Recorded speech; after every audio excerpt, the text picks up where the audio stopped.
मैं सोच रहा था कि what exactly achievement of this government, what exactly this government has done in last 12.5 months or 13 months, and I have to accept this. The only sole achievement of this government, irrespective of so many contradictions, this government has survived. Without that, I don't find a single contribution of this government in last 12.5 months.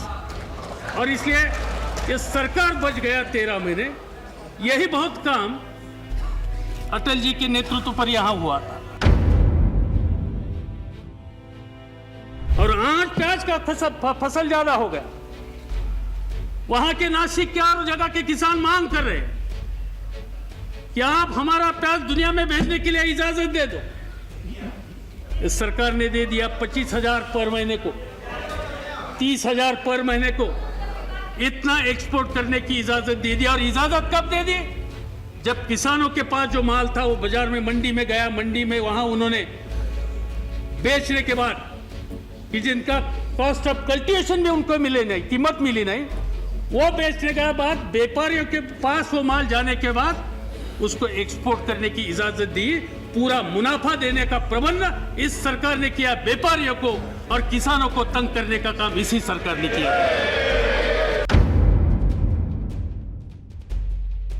और इसीलिए उन्होंने जो यहां प्रस्ताव motion रखा है, इसको मैं विरोध करता हूं। और मैं ये सदन की सभी विपक्ष के लोग मिलकर इस सरकार को दूर करेंगे और इस देश को जिस तरह की सेक्युलरिज्म का समर्थन करने वाली और 21वीं सदी में देश को ले जा सकती है, इसकी दृष्टि वाली सरकार यह एक मजबूत विकल्प यह सरकार और ये सब मिलकर ये देंगे विश्वास मैं इस सदन को और इस सदन के माध्यम से पूरे देश को दूंगा।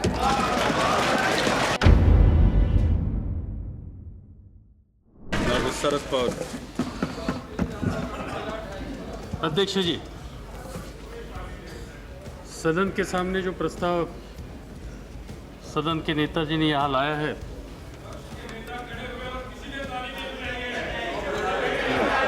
इसको प्लीज नो प्लीज, ये आप किराए के बजंतरी नहीं है सिंह जी, और चापलूस नहीं है। इसको विरोध करने के लिए मैं खड़ा हूँ।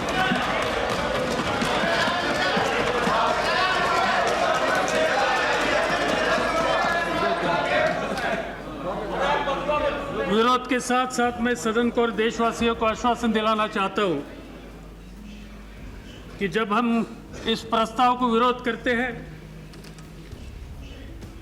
तो विरोध के साथ किस तरह से हम विकल्प दे सकते हैं, इस बारे में हमारे मन में बिल्कुल साफ राय है। जो हमारे साथी इस काम के लिए हमें सहयोग देने वाले हैं, सभी ने मिलकर इस पर बात की और जैसे लालू प्रसाद यादव जी ने कहा,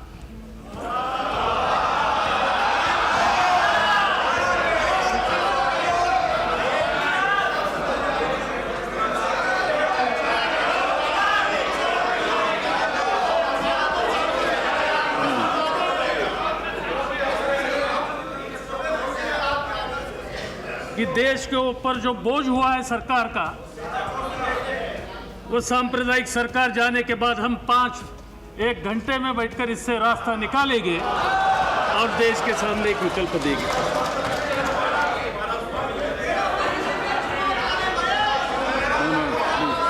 don't disturb him please, no don't disturb him.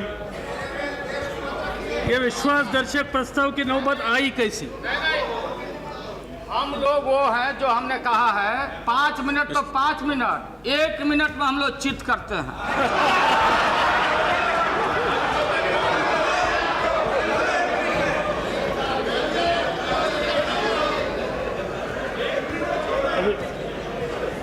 Shri Krishna ji की वाणी यहाँ हुई है और इसलिए इस बारे में मुझे कोई ज्यादा कहने की आवश्यकता नहीं। एक तो बात माननी चाहिए हम सभी साथियों ने कि जो 13 महीने चुनाव का निर्णय भारत के देश की जनता ने देशवासियों को सामने रखा था, इसे किसी पॉलिटिकल पार्टी को स्पष्ट बहुमत इस देश की जनता ने दिया नहीं था। वोटिंग पैटर्न देखिए, किसी को नहीं था। प्रधानमंत्री जिस पॉलिटिकल पार्टी के हैं उनको 25% से ज़्यादा, 25.5% से ज़्यादा वोट नहीं मिले थे, और उनको समर्थन देने वाले बाकी साथी इनके सभी के वोट देखने के बाद भी उनको कोई स्पष्ट मैंडेट इस देश की जनता ने दिया नहीं था। मगर साथ साथ मैं ये भी मानने के लिए तैयार हूं कि हम लोगों को भी मैंडेट नहीं दिया था, और इसलिए जब सरकार बनाने की बात आई तो एक साझा सरकार बनाने की परिस्थिति की सरकार हो सकती थी, और सरकार बनाने के लिए जो बाकी साथ देने के लिए अन्य सहयोगी पार्टी आगे आएगी, इनकी मदद से सरकार बन सकती थी। यह महत्वपूर्ण मुद्दा इस सरकार के पीछे था, और आदरणीय महामहिम राष्ट्रपति जी ने भी जो प्रधानमंत्री जी को प्रधानमंत्री की शपथ देने की तैयारी रखी, तब उनका पूरा ध्यान नंबर पर था। श्रीमती जयललिता जी का समर्थन का लेटर 2 दिन डिले मिल गया,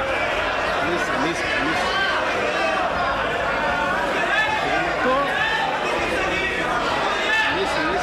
प्रधानमंत्री को समर्थन देने के लिए राष्ट्रपति जी ने अपनी तैयारी रखी नहीं। चेन्नई से खत कब आता है इसकी राह देखनी पड़ी, और चेन्नई से खत आने के बाद ही उन्होंने प्रधानमंत्री जी को शपथ देने की तैयारी रखी। और इसलिए आज की स्थिति में चाहे सुब्रमण्यम स्वामी जी हो,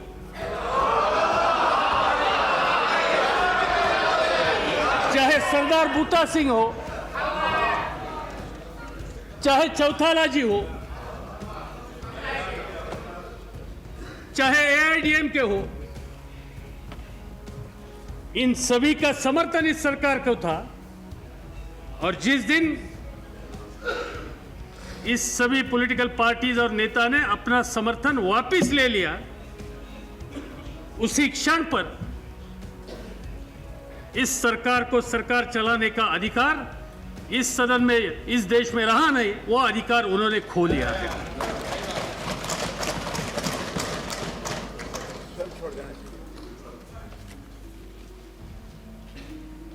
अटल जी की राजकीय जिंदगी पूरे देश के सामने है, उनका सार्वजनिक जीवन पूरे देशवासी जानते हैं।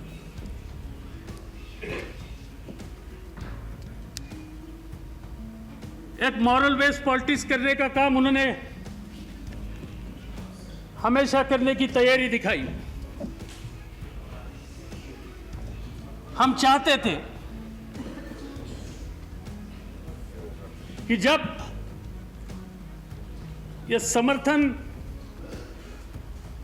वापस लेने का काम कुछ साथियों ने किया और जिसका पता उन्हें लगा, तब शायद वो खुद राष्ट्रपति भवन जाएंगे और सदन के सामने ये नौबत नहीं लाएंगे। तो ठीक है, उन्होंने दूसरा रास्ता का स्वीकार किया।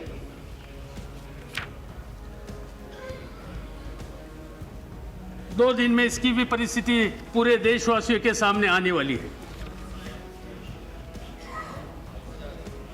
और जो कल कर सकते थे, शायद शनिवार को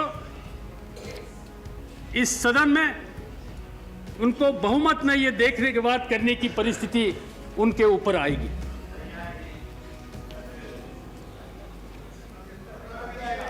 देशवासियों ने देखा कि यह दूसरे बार ऐसी परिस्थिति का सामना अटल जी को करना पड़ता है।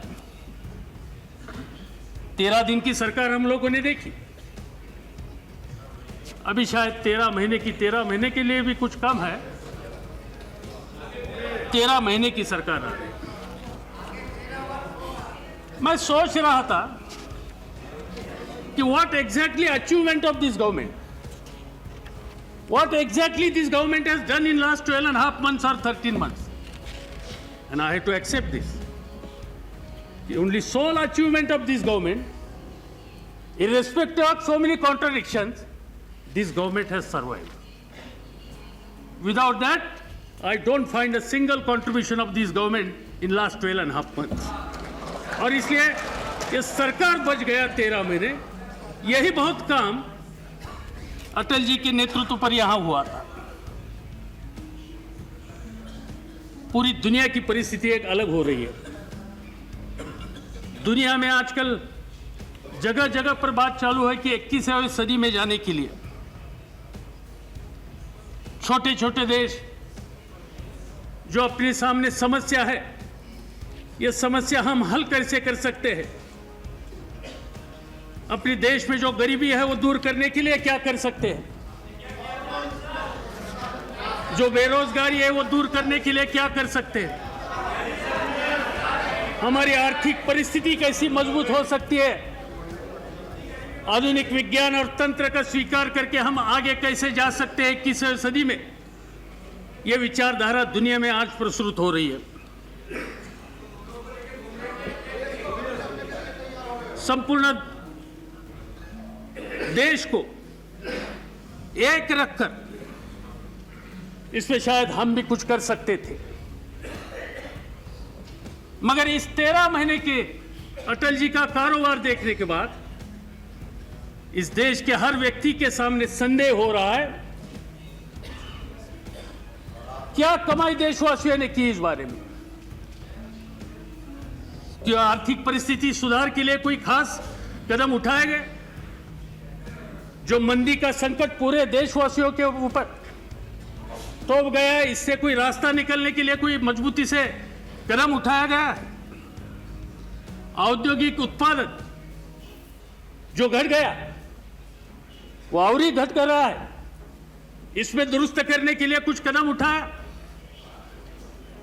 बेरोजगारी जो बढ़ गई वो कम करने के लिए कोई कदम उन्होंने उठाया, जो हमारे पड़ोसी और देशों के साथ व्यापार होता है, जो ट्रेड है, वो ट्रेड सुधारने के लिए कुछ कदम उठाए, या देश का राजस्व का उत्पादन या उत्पादन बढ़ाने के लिए कुछ उन्होंने कदम उठाए, या देश के अहम सवाल है जैसे यूनिवर्सलाइजेशन ऑफ प्राइमरी एजुकेशन हो, महिलाओं को समान संधि देने का सवाल हो, ऐसे कुछ महत्वपूर्ण सवाल के बारे में कुछ कदम उठाए।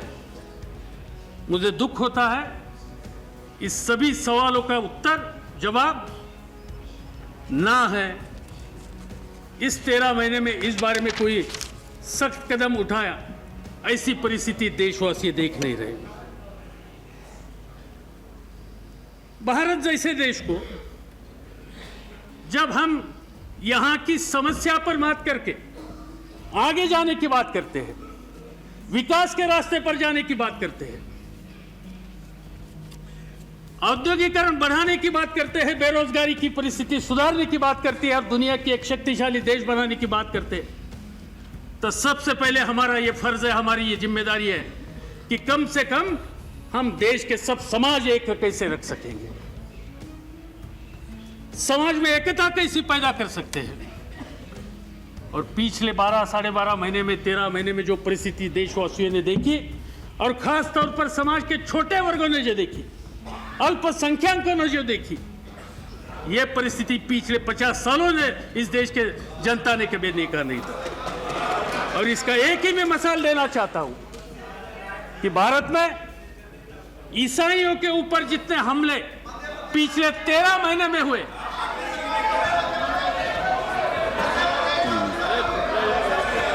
पिछले 50 सालों में ईसाइयों पर इस देश पर जितने हमले हो गए, इनमें से 50% से ज्यादा हमले पिछले 12.5 महीने में इस देश में हो गए। ये क्या शर्मनाक बात नहीं? जो बात हो गई, जो कोई परिस्थिति हमने उड़ीसा में देखी, वो कोई देश की प्रशंसा करने वाली परिस्थिति है?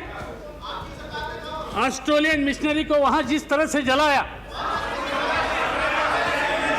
उनके मासूम बच्चों को जिस तरह से जलाया, इससे क्या दुनिया में भारत की प्रतिष्ठा बढ़ जाती है? और सबसे ज्यादा गंभीर बात यह है कि जब ऐसी परिस्थिति होती है, उनको जो जिम्मेदार होने वाली शक्तियां होती है, संगठन होती है, इन संगठन का समर्थन देने का काम हमारे गृह मंत्री जी कहते हैं। हमारे गृह मंत्री जी ने कहा कि मैं उन संगठनों को जानता हूं कि वहां कोई गुंडागर्दी या जहां कोई क्रिमिनल एक्टिविटीज के बारे में आज तक मेरे सामने कुछ बात नहीं है। सर्टिफिकेट दे दिया, बिना जांच सर्टिफिकेट दे दिया। रक्षा मंत्री ने इस बारे में क्या कहा, इस बारे में ज्यादा मुझे कोई कहना नहीं। गए वहां 2 घंटे में उन्होंने उड़ीसा में जाकर सब परिस्थिति देखी और देश के सामने बताया कि वाजपेयी सरकार को डिस्टेबलाइज करने के लिए यह परदेशी साजिश है। 2 घंटे में रक्षा मंत्री साहब ने कह दिया। इन्वेस्टिगेशन पूरा भी नहीं था, इन्वेस्टिगेशन पूरा भी नहीं था, तब यह परदेशी साजिश हो गई। पूरे देशवासियों को मालूम है इस साजिश में इस सरकार को मदद करने वाली कोई सांप्रदायिक शक्ति संगठन उन लोगों का हाथ है, और इसलिए इस सरकार को इस अधिकार पर रहने का अधिकार कितना है, इस बारे में हम लोगों को बोलने की आवश्यकता है। मैं समझता था कि ऐसे परिस्थिति में कम से कम प्रधानमंत्री जी देशवासियों के सामने कोई नया रास्ता दिखाएंगे। उन्होंने बात शुरू की इस बारे में, कन्वर्शन पर बहस हो जाए, धर्मांतर पर बहस हो जाए। इतनी गंभीर परिस्थिति पैदा हुई इस देश में। पिछले 50 सालों में ईसाई की परिस्थिति इस देश में जो हम सब लोग देख रहे हैं कि एक धर्म ऐसा, इस धर्म की आबादी दिन ब दिन कम हो रही है, बाकी सभी धर्मों के लोगों की आबादी बढ़ रही है, मगर ईसाइयों की पॉपुलेशन कम हो रही है। और जब कम हो रही है, सब आंकड़े सरकारी है, और ऐसे परिस्थिति में प्रधानमंत्री ने अटल जी ने देश के सामने विषय रखा कि नेशनल डिबेट हो जाए कन्वर्शन के इशू पर। मैं समझ सकता था कि बेरोजगारी के इशू पर हुई उन्होंने नेशनल डिबेट की बात करते थे। मैं समझ सकता था कि गांव वालों की परिस्थिति दुरुस्त करने के लिए कुछ सख्त कदम उठाने के लिए नेशनल डिबेट की बात उन्होंने हमारे सामने रखी थी। मैं समझ सकता था कि स्टेट एंड सेंट्रल के फंड्स के हम किस तरह से इस्तेमाल कर सकते हैं, सब्सिडीज के बारे में क्या हो सकती है, इस इश्यूज के बारे में नेशनल डिबेट हो सकते थे। मगर ये इश्यूज प्रधानमंत्री जी को महत्वपूर्ण इश्यूज लगे नहीं, उनको कन्वर्शन का इशू महत्वपूर्ण लगा, क्योंकि देश के बारे में जो सोच है वो सोच दिल्ली में बैठकर पूरी देश का नक्शा मद्देनजर रखते हुए करने की जो आवश्यकता है, वो आवश्यकता प्रधानमंत्री जी ने दिखाई नहीं। शायद उनको संदेश आया होगा नागपुर से, और जो नागपुर से संदेश आया था, इस संदेश का आधार लेकर उन्होंने कन्वर्शन पर डिस्कशन करने की बात देशवासियों के सामने कही। कोई जरूरत नहीं यहाँ जो परिस्थिति पैदा हो रही थी, जिस तरह से सरकार चालू थी, प्लीज, जिस तरह से सरकार चालू थी, इससे नाराजगी उनको समर्थन देने वाले साथियों के मन में थी, और ये नाराजगी उनको समर्थन देने वाले साथियों तक सीमित नहीं थी, उनके मंत्रिमंडल में काम करने वाले लोगों के मन में भी इसकी नाराजगी थी। और इसका एक मिसाल मैं मदन लाल जी खुराना का जो खत, देखिए सुषमा जी का चेहरा भी बदला। क्या लिखा उन्होंने? I have earlier also sent a letter to Shri Advani ji and stated that the central leaders are surrounded by careerists and power brokers, which has resulted in decision not being objective but according to per se place and wish. ये कहा है मदन लाल खुराना जी ने। बेचारे तंग हो गए। सही कहा और इस्तीफा दे दिया उन्होंने। और कुछ बोलना चाहते थे सदन में, उनको बोलने नहीं दे दिया। उनका आदेश आ गया कि इस पर बोलना नहीं, मगर मुझे विश्वास है कि आज न कल वो बोलेंगे और देशवासियों के सामने इस सरकार का उनको जो अनुभव है, यह अनुभव देशवासियों के सामने रखें। तो मैं इतना कहना चाहता हूं कि समाज के छोटे वर्गों को विश्वास दिलाने के लिए यह सरकार कम पड़ गई है। बात हमेशा हिंदुत्व की होती है। जो हिंदुत्व के बारे में हम लोगों ने भी जो बचपन से सीखा, इसमें सहिष्णुता का ज्यादा महत्व हिंदुत्व ने हम लोगों को सिखाया है। आज ये सहिष्णुता जो हिंदू धर्म की एक मुख्य विचारधारा है, उस विचारधारा से दूर जाने का स्पष्टीकरण मेरा नाम आया।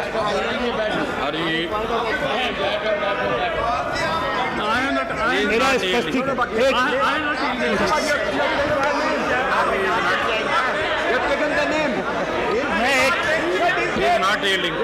मेरा नाम अध्यक्ष जी, एक तो मैं ये कहना चाहता हूं कि जो आपने अंग्रेजी में कहा है, मैंने तो हिंदी में पत्र लिखता हूं, अंग्रेजी में नहीं लिखा, इसलिए जो कुछ आप कह रहे हैं उसका वो मतलब नहीं है जो आप कह रहे हैं। एक तो मेरा ये कहना, और यहाँ मैं कुछ कहने वाला नहीं हूँ, इसलिए मैं आपको मेरा आपसे सिर्फ अनुरोध है कि आपके जो मन की बात है कभी तो सदन के सामने रखिए। जो आप कहना चाहते हैं एक बार पूरे देशवासियों को सदन को समझने दीजिए। मुझे मालूम है कि आपकी पीड़ा क्या है। अपने शब्दों में रखूंगा, आपके कहने को नहीं रखूंगा। ठीक है, आपके शब्दों में रखिए, मगर जो पीड़ा है वो पीड़ा ही रहेगी, इस बारे में मुझे विश्वास है। No, no, please. तो सवाल यह है कि यह सब सांप्रदायिकता, समाज के छोटे वर्ग के बारे में गैर विश्वास की भावना, यह कंट्रीब्यूशन इस सरकार की पिछले 12.5 महीने में 13 महीने में है। उनको कोई जो हिंदुत्ववाद हो, हिंदूवाद हो, ये सब चुनाव के लिए नारे थे। पूरे देशवासियों को पता लगा। मैं एक 10 दिन पहले गया था वाराणसी जी, प्रधानमंत्री जी, और वाराणसी जाने के बाद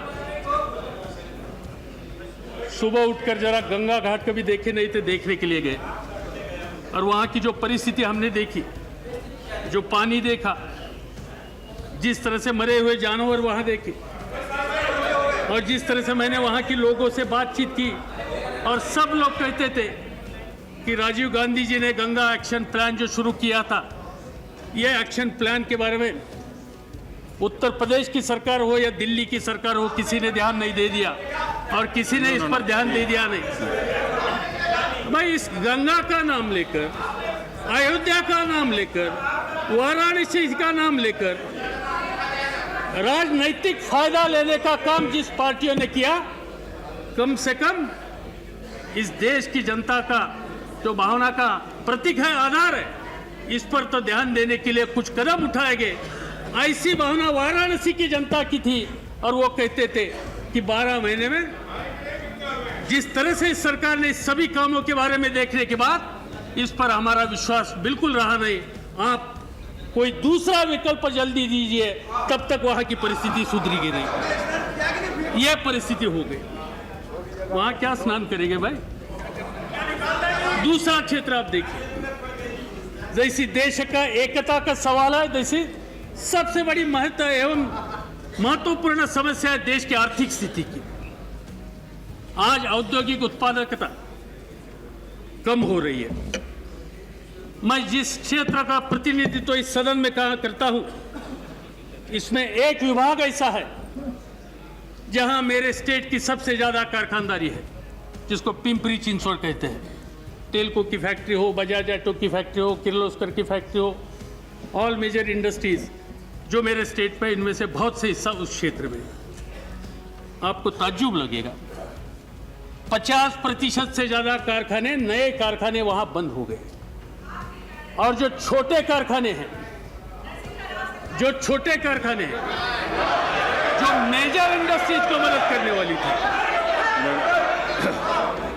जो मेजर इंडस्ट्री को मदद करने वाली है, और खासकर जो एंसेलरीज इंडस्ट्रीज थी, कि जिस एंसेलरीज इंडस्ट्री पर समाज का छोटा कारागिर अपना घर का कारोबार चलाता है, ये एंसेलरीज इंडस्ट्री में 70% से ज्यादा इंडस्ट्री आज वहां बंद हुई है।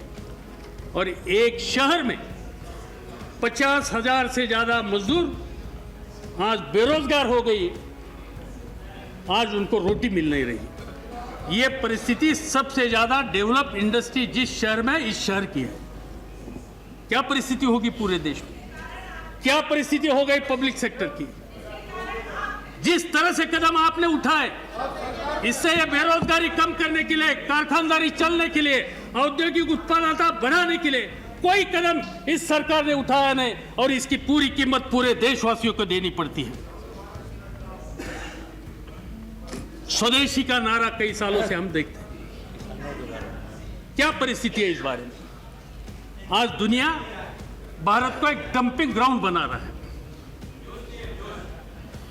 शक्कर के क्षेत्र में यही हुआ। पूरी अगली साल की देश की जो जिम्मेदारी है, जरूरत है, वो पूरी करने की ताकत इस देश के किसानों की है, जो गन्ना पिकाने वाली। और इतनी चीनी यहां पैदा होने के बाद आज भी दुनिया से शक्कर यहां लाने के लिए इजाजत दे दी। पड़ोसी देशों से शक्कर लाने के लिए यहां इजाजत दे दी। और यहां 4 करोड़ से ज्यादा जो गन्ना पिकाने वाला किसान है, उनकी परिस्थिति खराब करने का काम इस सरकार की नीति ने किया। और वो सभी क्षेत्र में ये हो रहा है। भारत डंपिंग ग्राउंड हो रहा है, और नारा दे रहे स्वदेशी का। और ये जो परिस्थिति देखने के बाद उनको अधिकार सरकार चलाने का रहा है, इस पर किसी का इस देश में विश्वास नहीं रहा। मुझे याद है, दिल्ली का चुनाव था, तब प्याज की बात इस देश में बहुत हुई थी। दुनिया से प्याज लाया था, 16 रुपए, 17 रुपए, 18 रुपए किलो तक प्याज यहां लाया था, 30 रुपए तक लाया था। और आज प्याज का फसल ज्यादा हो गया। वहां के नासिक के और जगह के किसान मांग कर रहे हैं कि आप हमारा प्याज दुनिया में भेजने के लिए इजाजत दे दो। इस सरकार ने दे दिया 25,000 पर महीने को, 30,000 पर महीने को, इतना एक्सपोर्ट करने की इजाजत दे दी। और इजाजत कब दे दी? जब किसानों के पास जो माल था वो बाजार में, मंडी में गया, मंडी में वहां उन्होंने बेचने के बाद, कि जिनका कॉस्ट ऑफ कल्टीवेशन में उनको मिले नहीं, कीमत मिली नहीं, वो बेचने के बाद व्यापारियों के पास वो माल जाने के बाद उसको एक्सपोर्ट करने की इजाजत दी। पूरा मुनाफा देने का प्रबंध इस सरकार ने किया व्यापारियों को, और किसानों को तंग करने का काम इसी सरकार ने किया। यही परिस्थिति आलू की है, यह है बाकी सभी किसानों की जो पैदावारी थी उनकी परिस्थिति है। और इसका पूरा असर पूरे देश में बुरा हो रहा है। गांव में रहने वाला आज किसान तरस रहा है। जब जब हम लोग कहां भी जाते हैं तो लोग पहला सवाल पूछते हैं कि यह नौबत कब आप दूर करेंगे। मुझे खुशी है कि जयललिता जी ने कुछ समझदारी से कदम उठाने की तैयारी की, और इससे इस देश की जनता से, जिसका छुटकारा देश की जनता चाहती है, उनकी प्रक्रिया आज शुरू हुई है। एक क्षेत्र ऐसा नहीं, इंफ्रास्ट्रक्चर के बारे में बहुत बातें कही गई, बिजली की उत्पादकता बढ़ाने के लिए बात बहुत बार की गई, साक्षात प्रधानमंत्री जी ने भी इस बारे में महत्व दे दिया। मगर पिछले 12-13 महीने में पूरे देश में जो पुराने बिजली के प्रकल्प हुए थे वो पूरे हो गए, और शायद वो देश को समर्पित किया गया। ये बात छोड़कर कोई नए प्रकल्प लाने के लिए कुछ कदम उठाए, ऐसी परिस्थिति पूरे देशवासियों के सामने नहीं। उत्तर प्रदेश में आज कई जगह पर सुबह 9 से 4 बजे तक बिजली हर दिन मिलती थी, हर दिन बिजली मिलती थी ना। ठीक है, वो बताएंगे आपको।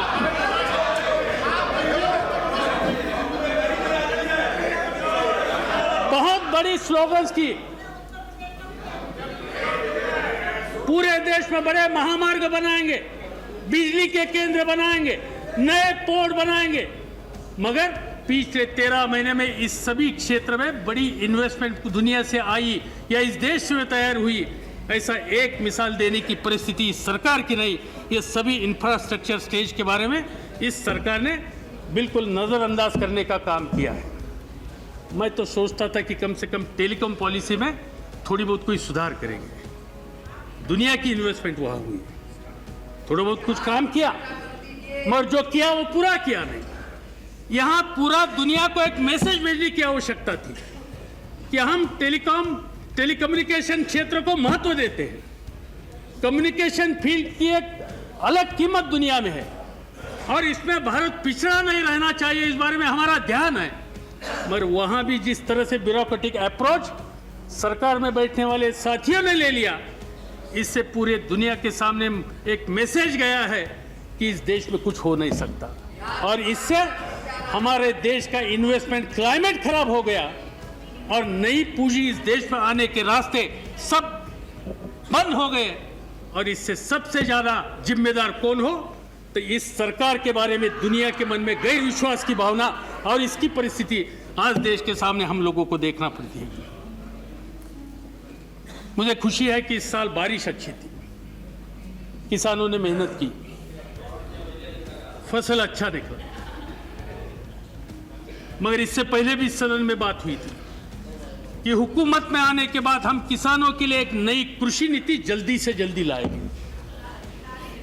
12 महीने में यह कृषि नीति लाने के लिए कुछ ठोस कदम उठाए, इसका दर्शन इस सदन का ना हुआ, न देश के किसानों को हुआ।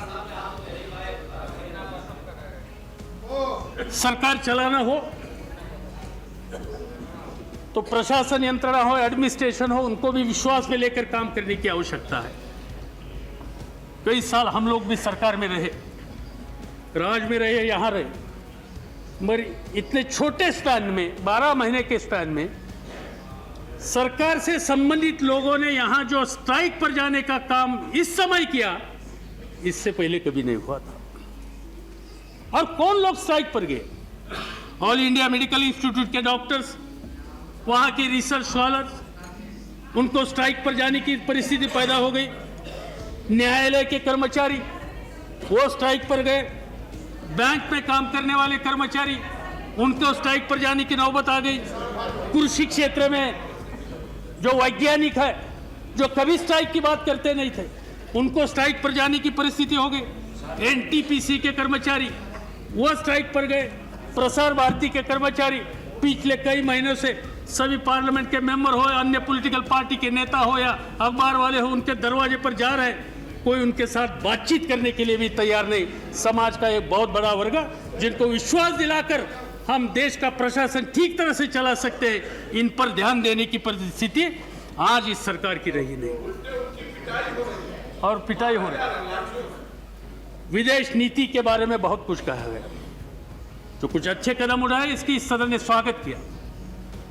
लाहौर यात्रा का स्वागत पूरे सदन ने किया,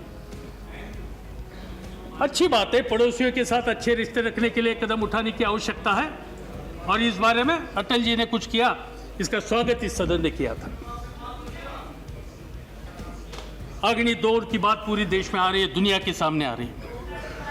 हम लोगों ने, इस देश के वैज्ञानिक है, टेक्नीशियंस है, उन्होंने एक क्षेत्र में जो काम किया और जो कई सालों से जो प्रोग्राम लिया था वो आगे लेने के लिए, ले जाने के लिए जो कुछ कदम उठाए, इसका स्वागत सभी लोगों ने किया है। मगर हम पड़ोसी देशों के साथ रिश्ते सुधारने के लिए जब कदम उठाते हैं और साथ साथ इसी समय पर अग्नि जैसे कदम उठाते हैं, ये क्या कॉन्फिडेंस बिल्डिंग मेजर है? आप इंडियन सब कॉन्टिनेंट में एक आर्म रेस करना चाहते? जिस दिन हम लोगों ने कदम उठाया उसी शाम को पाकिस्तान ने कहा कि इस बारे में हम भी कुछ करेंगे, और पूरी दुनिया ने कल देखा कि पाकिस्तान में विश्व किया। पड़ोसी देशों के साथ रिश्ते हम रखना चाहते हैं सिंसियरली, वो रिश्ते हमें चाहिए। भारत हो या पाकिस्तान हो या आसपास के देश हो, सभी देशों की समस्या गरीबी की है, बेरोजगारी की है।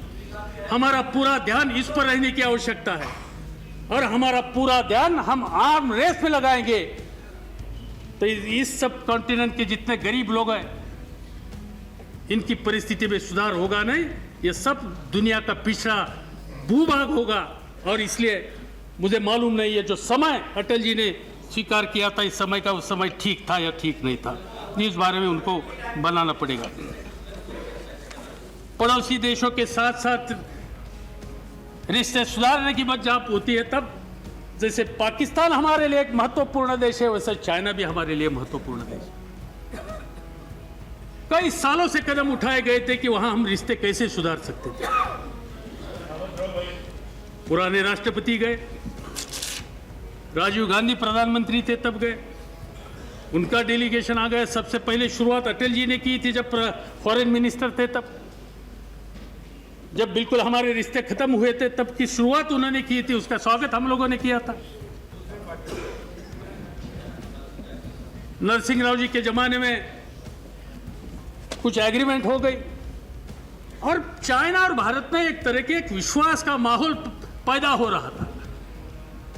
मगर हमारे रक्षा मंत्री बरसे, उन्होंने एक स्टेटमेंट दे दिया। वैसे स्टेटमेंट देने के लिए बहुत सालों से उनकी आदत है, हमारे बड़े दोस्त हैं, हम दोनों एक शहर से आते थे, इसलिए दोनों ही ठीक तरह से हर एक को जानते हैं। और किसी के ऊपर बरसना एक बार उनके मन में आ गया तो कभी छोड़ते नहीं। ये अभी सभी देशवासियों को भी इसका पता लगे, उनका रास्ता ठीक हो ना हो, मगर बरसने की बात एक बार मन में आ गई तो बरसते हैं। और उन्होंने चाइना के बारे में कुछ कहा, और अटल जी से जमाने से कल तक जो रिश्ता दुरुस्त करने के लिए कदम उठाए थे, इस सभी जो मेहनत हुई थी वो मेहनत एक स्टेटमेंट से, बयान से खत्म करने का काम उन्होंने किया।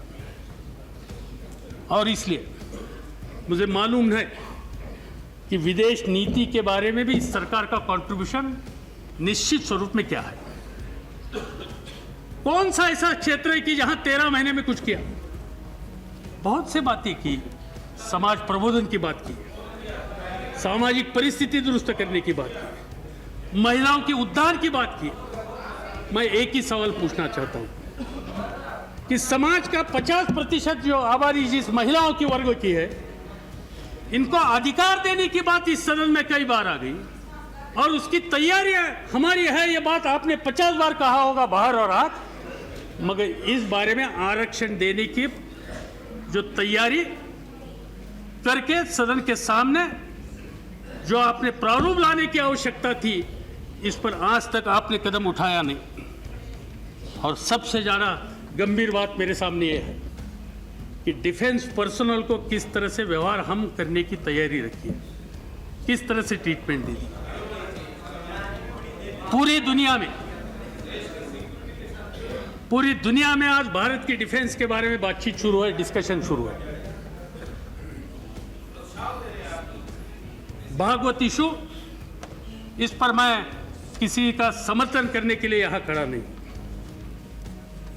मगर जिस तरह से ये बातें अखबार में आ रही, जिस तरह से संघर्ष शुरू हुआ, वो देश की रक्षा के लिए ठीक नहीं है। सेंसिटिव मिनिस्ट्री है, समझदारी से इस पर देखभाल करने की आवश्यकता थी। इससे पहले कभी हुआ नहीं, इससे पहले भी हुआ था। कृष्ण मेनन डिफेंस मिनिस्टर थे, जनरल थिमैया थे, तब भी ऐसा संघर्ष हुआ था और इसमें ध्यान दे दिया तब के प्रधानमंत्री पंडित जवाहरलाल नेहरू ने। पंडित जवाहरलाल नेहरू जी ने थिम्मैया को बुलाकर इससे रास्ता निकाला। कृष्ण मेनन जी को जो बताने की आवश्यकता थी वो बताए और पार्लियामेंट के सामने उन्होंने कहा कि टेम्परामेंटल प्रॉब्लम थे, दूसरे कुछ प्रॉब्लम नहीं। इससे पहले भी ऐसे कई सवाल खड़े हुए थे मगर एक सीमित रूप के बाहर न जाने के लिए कोशिश की गई रक्षा मंत्री ने या प्रधानमंत्री ने।